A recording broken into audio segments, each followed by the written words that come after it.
gentlemen, we have called you together to inform you that we are going to overthrow the United States government. Do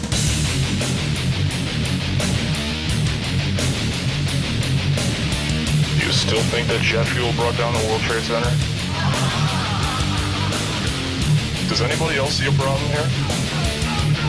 If the government has nothing to hide, why are they so afraid to answer a few questions? This story does not add up. Listen to me, listen to your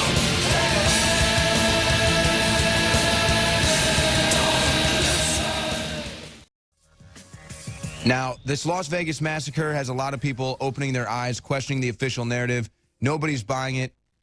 Sheriff Lombardo's body language and tone really tell a story, and breaking down that with his sources is Alex Jones. Here is an exclusive report from Alex Jones. Las Vegas Sheriff Joe Lombardo, even the night of the shooting, was calm and composed. But in subsequent press conferences, he is agitated. He is scared. He acts like he is in fear of his life. And we're about to go to some of those press conference clips here in a moment. But then when you discover who's in control of this investigation, then you understand why he's so concerned and why my sources in federal law enforcement and others are concerned, from what they know, that the sheriff of Las Vegas is being threatened and that his life is in danger and that he could be suicided or arkancided at any time to cover up what really happened in Las Vegas. There's been multiple phone calls and accusations or conjecture coming through social media that there's multiple shooters at other resorts. That has been proven to be false. 749, I need medical for that caliber to come up to the North Valet, She said there was no gunfire outside the Bellagio Hotel last night. Please be advised, now we're getting shots fired at Caesars and the Bellagio. I don't want to give you a skewed timeline. Do you believe that there was 100% more than one shooter?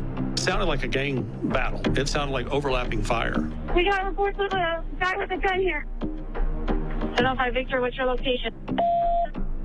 We're at the Paris. Copy, is a male with a 413 at the Paris. Subject with a 413 at Paris. Is that reported or confirmed? We got people running, and we got security trying to point out where the gunman is, and we can't find him. Yeah, so there was a lady who pushed her way forward into the concert venue, into the first row, and she started messing with another lady and told us that we were all going to die tonight. It was about 45 minutes before the shots were actually fired. There is no conspiracy between the FBI, between LVMPD, and the MGM. And a couple of these items I will read from the narrative, because I don't want my comments to be construed or changed. So I wanted to ensure the accuracy of that. But most of this conference will be done strictly through my narrative provided to you. Okay?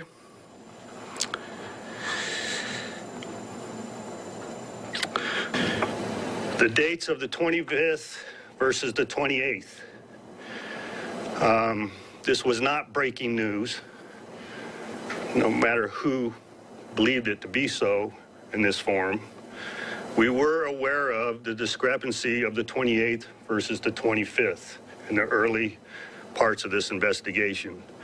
What we weren't aware of is why the date of the 28th was utilized in the early portion of this, as I was provided this information as part of the person registered in the suspect's room. So there is no conspiracy between the FBI, between LVMPD, and the MGM. Nobody is attempting to hide anything reference this investigation. The dynamics and the size of this investigation requires us to go through voluminous amounts of information in order to draw an accurate picture. My intent, like I stated earlier, is to give you information as I know it, unverified, to calm the public, not to establish a legal case. Everybody understand that? No question, sir. Las Vegas Sheriff Joe Lombardo is running scared. InfoWars was the first on Monday morning, October 2nd, 2017, to report to the world, according to our FBI sources, that they found inside the reported shooter's hotel room at Mandalay Bay ISIS and Antifa paraphernalia. The news is lying. FBI HRT did the hit on the guy, and they found Antifa information in the room and photos of the woman in the Middle East. So he did not kill himself. The FBI hostage rescue team killed him because he was firing on them. So he did not want to be taken alive, and reportedly he did it. And it was Antifa crap everywhere. And other things I'm not supposed to mention. That is directly from the hostage rescue team, by the way, Paul. And now the sheriff, after being threatened by the FBI, is having to double down and push the official story. This is after he signaled in the first week that there's no doubt that the mass shooter had help and that he'd clearly been radicalized. I don't know if we have possible future prosecution. You heard me say that we're comfortable that we have the suspect in custody, but something more may come of that investigation. And I want to understand the motivation that you described, okay, to prevent any future incidents. And, did this person get radicalized unbeknownst to us? And we want to identify that source. What we do know for 100% certainty is this. There is a massive cover-up that is now ongoing. The Sheriff's Department, under the control of the FBI and a Robert Mueller protege known for his corruption in law enforcement, have blocked conservative and independent press from the latest press conferences. On top of that, we've now learned from the victims and survivors that all of their cell phones were scooped up and everything was downloaded and then erased when it was given back to them. And other victims have been threatened to remove their videos from YouTube, Facebook, and other platforms. In fact, some of the victims that survived, who reportedly saw two shooters, have now unexplainably died.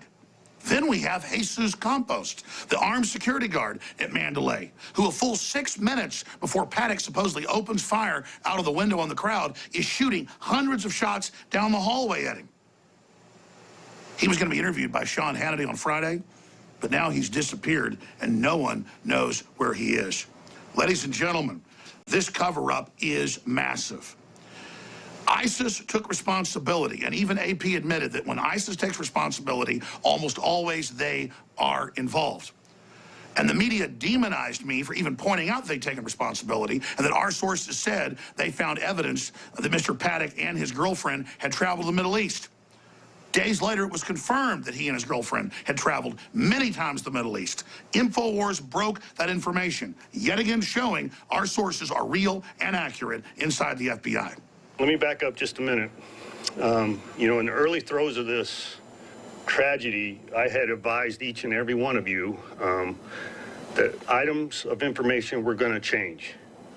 The dynamics of this investigation is far-reaching, it's wide, it's huge, and you can't expect exact answers in the early throes. My intent in the early throes were to give you the information to provide that calmness in the community, to ensure that we didn't have a second player or a third player out hiding in the community intending to cause us harm. We are doing a thorough investigation and only want to provide what is accurate to you. We will only give information that we have vetted and know to be true. I will not be speaking or answering questions on issues that we do not have the facts yet. So we will get through that. I'm not giving you 100% satisfaction associated with what I'm going to give you today, because I think some of that's going to change. And we will not know that until we're completed with this investigation. Again, let's be clear. We have uninjured survivors of the attack. 28-year-old women that just dropped dead, who are witnesses saying there's a cover-up. Las Vegas Sheriff Joe Lombardo.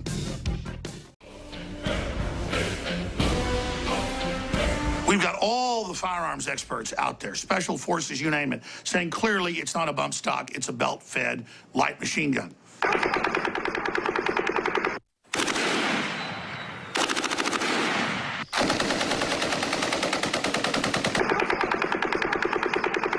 We we've got the FBI grabbing up all the surveillance footage and trying to keep it from getting on the internet, and then not releasing any of the footage from inside the casino Mandalay or from the attack that night. And then we've got the shadow of Robert Mueller. It's well known that he has stay-behind networks inside the FBI and to a great extent has control of the FBI to this day. And we have his protege, Aaron Rouse, known throughout the federal government as a very, very scary globalist operative in charge of this whole thing, glaring at the sheriff who is clearly upset, clearly threatened, and clearly fearing for his life. This is beyond any Hollywood movie I've ever seen. This is critical. Our federal law enforcement sources cannot give us specific intel because it's classified. But when pressed, they told me Aaron Rouse, just like his boss Mueller before, covered up Islamic connections to terror attacks here in America before, and basically ordered air marshals, FBI, you name it, to stop investigations. That's the info we've got, is that he is a specialist at covering up and basically enabling Islamic terror. That's really important when you see ISIS taking responsibility. And the FBI, before the bodies were even cold, Monday morning, saying, we rule this out, they weren't involved.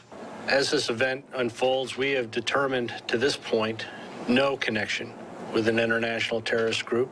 As this investigation continues, we will continue to work with our partners to ensure that this is factually, thoroughly, and absolutely investigated to be able to bring comfort and peace back to this community. Ladies and gentlemen, from our intel, they weren't just involved, they ran the whole operation. And this was supposed to kick off an entire cascade of attacks. We know there's a cover-up. The question is, what is the cover-up of? There is no conspiracy between the FBI, between LVMPD, and the MGM. Nobody is attempting to hide anything. Reference this investigation. We know there's a cover-up. The big issue here is this sheriff is like a deer in the headlights. And we know the official story is now a lie, and he's coming out and saying, no, no, no, trust me, it's all true. Our timeline's correct, even though all the facts show it isn't. That's why now, more importantly than ever, it's up to we the people to get the word out online and to realize that even YouTube and Facebook admit that they are censoring alternative views and research about this event because they don't want the independent press to continue to investigate. Those of us that questioned it on day one have now been proven right that there's a cover-up. That's why it's more important than ever that citizen journalists get involved now, especially knowing the corrupt history of the FBI, especially under the Clintons and Obama, of helping orchestrate and then cover up events like we just saw in Vegas. The good news is they were trying to use this ISIS attack to go after our Second Amendment, but because intrepid investigators and citizen journalists exposed it from day one, they've suddenly dropped all their gun control and want this story to go away. I know here at InfoWars, we're not going to let it go away. And I know out there on the ground across this country, you're not going to let it go as well. I'm Alex Jones. If you're watching this transmission, you are the resistance. You need to pray for the sheriff because he's clearly crying out for help in all of his mannerisms, in all of his body language. And that head FBI agent in charge with his background and his MO is clearly there intimidating him and controlling what comes out. It's time for the American people to stand up and demand the truth. We're still facing a lot of corrupt forces that are dug in and entrenched. But the good news is, in 2017, everybody's got a camera and people are documenting. And there's no way when you do something in public like this to cover it up.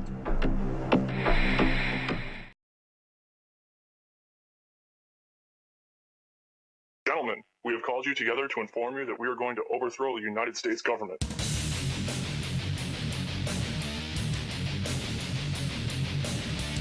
You still think that jet fuel brought down the World Trade Center? Does anybody else see a problem here? If the government has nothing to hide, why are they so afraid to answer a few questions? This story does not add up.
Thank you, Madam Deputy Speaker. The title of this report is A Satirist's Dream, Closing the Gap Between Anti-Corruption Law and Reality. I could fill my 60 seconds talking about the 18 years' worth of unaudited accounts, or the bazillions that are squandered on agriculture and foreign aid boondoggles, or the Tillack case where instead of any of the alleged fraudsters being arrested, it was the journalist trying to find out about them who found himself banged up by the police. I could talk about the £6.6 million spent last year by European commissioners simply on entertainment and luxury gifts and hotels. I could talk about the wonderful spectacle of President Van Rompuy and Commissioner Ashton flying to the same meeting in Russia in separate private jets, leaving Brussels within 4 hours of each other. Instead, I'll confine myself to saying this. These things happen not because the EU attracts particularly bad people. I mean, of course, it attracts some bad people. Man is fallen, and like all institutions, it contains those who give in to temptation. It happens rather because there is no link between taxation, representation and expenditure at Brussels level. It was Milton Friedman who said there's two kinds of money in the world. There's your money and there's my money. The trouble is that in the EU, it's all your money. Hence negligence, corruption, fraud, and what we see before us today. Mr. Co-President Nigel Farage, Freedom and Democracy. Well, good morning, Mr. Van Rompuy. You've been in office for 1 year, and in that time the whole edifice is beginning to crumble. There's chaos. The money's running out. I should thank you. You should perhaps be the pin-up boy of the Eurosceptic movement. But just look around this chamber this morning. Just look at these faces. Look at the fear. Look at the anger. Poor old Barroso here looks like he's seen a ghost. You know, they're beginning to understand that the game is up, and yet in their desperation to preserve their dream, they want to remove any remaining traces of democracy from the system. And it's pretty clear that none of you have learned anything. You know, when you yourself, Mr. Van Rompuy, say that the euro has brought us stability, I suppose I could applaud you for having a sense of humour, but isn't this really just the bunker mentality? You know, your fanaticism is out in the open. You talked about the fact that it was a lie to believe that the nation state could exist in a 21st century globalised world. Well, that may be true in the case of Belgium, who haven't had a government for 6 months, but for the rest of us, right across every member state in this union, and perhaps this is why we see the fear in the faces, increasingly people are saying, we don't want that flag, we don't want the anthem, we don't want this political class, we want the whole thing consigned to the dustbin of history. And we had the Greek tragedy earlier on this year, and now we have the situation in Ireland. Now I know that the stupidity and greed of Irish politicians has a lot to do with this. They should never ever have joined the euro. They suffered with low interest rates, a false boom and a massive bust. But look at your response to them. What they're being told, as their government's collapsing, is that it would be inappropriate for them to have a general election. In fact, Commissioner Wren here said they had to agree their budget first before they'd be allowed to have a general election. Just who the hell do you think you people are? You are very, very dangerous people indeed. Your obsession with creating this euro state means that you're happy to destroy democracy. You appear to be happy for millions and millions of people to be unemployed and to be poor. Untold millions must suffer so that your euro dream can continue. Well, it won't work, because it's Portugal next. With their debt levels of 325% of GDP, they're the next ones on the list, and after that, I suspect it'll be Spain. And the bailout for Spain would be 7 times the size of Ireland, and at that moment, all of the bailout money has gone. There won't be any more. But it's even more serious than economics, because if you rob people of their identity, if you rob them of their democracy, then all they are left with is nationalism and violence. I can only hope and pray that the euro project is destroyed by the markets before that really happens. Thank you. They cannot create the world of Orwell. They have to manipulate us to create it.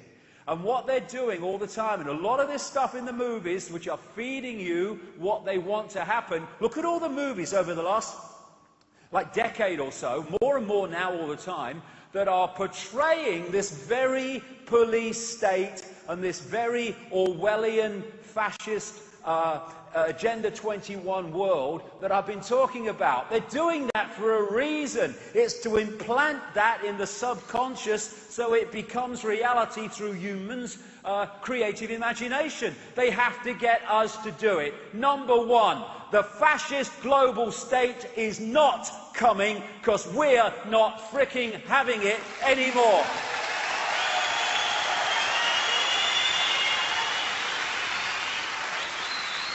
And we are not any longer going to be manipulated into manifesting our own enslavement. And when they tell us to be quiet, we shout bloody louder. Silence is consent. Can you hear us now? If you want to be free, then don't run and hide. This is a time for looking the world in the bloody eye. Together. Coming together. Strength does not come from physical capacity, it comes from indomitable will, Mahatma Gandhi. And that will says we are not having it anymore. Human race, get off your knees. What are you doing down there? Hey!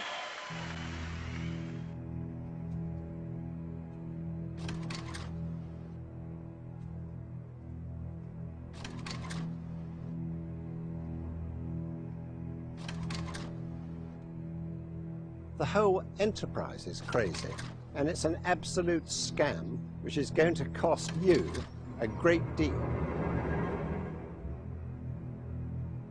It's rather like paying monkeys, because what happens is the civil servants draw up the list, and if it's vote number 58 and the piece of paper says vote yes, you vote yes, and if it's number 59 and it says vote no, you vote no. It is an absolute farce. It is a complete sham masquerading as democracy.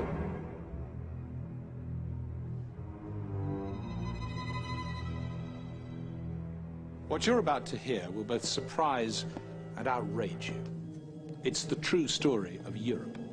It's the story the politicians don't want you to hear, because it shows how they've deceived us and betrayed our nation. Only in 1994 did Chancellor Kohl's foreign policy spokesman, speaking on behalf of the ruling party of Europe's dominant nation, Germany, clearly reveal the true plan. The plan is to create a federal European superstate. Into it will be merged up to 25 ancient European nations, including our own. This new country, called Europe, will have one parliament, one government, one court of justice, one currency, one flag, and one anthem. That has been the plan all along. But those who favoured it knew the people of Europe would never accept it. They would never willingly surrender their freedoms to become just a province in a vast European superstate. So what did the politicians do? They conspired to keep the truth from the people. He also discusses with Hitler a new plan to unite Europe, not just under the conquering hammer of Blitzkrieg, but through a lasting political and economic union, which the Nazis named Europäische Wirtschaftsgemeinschaft, or the European Economic Community. In 1942, a conference is held in Berlin to discuss this political and economic integration of Europe. Of all the nations targeted, Britain has proved the wild card because she alone has successfully resisted invasion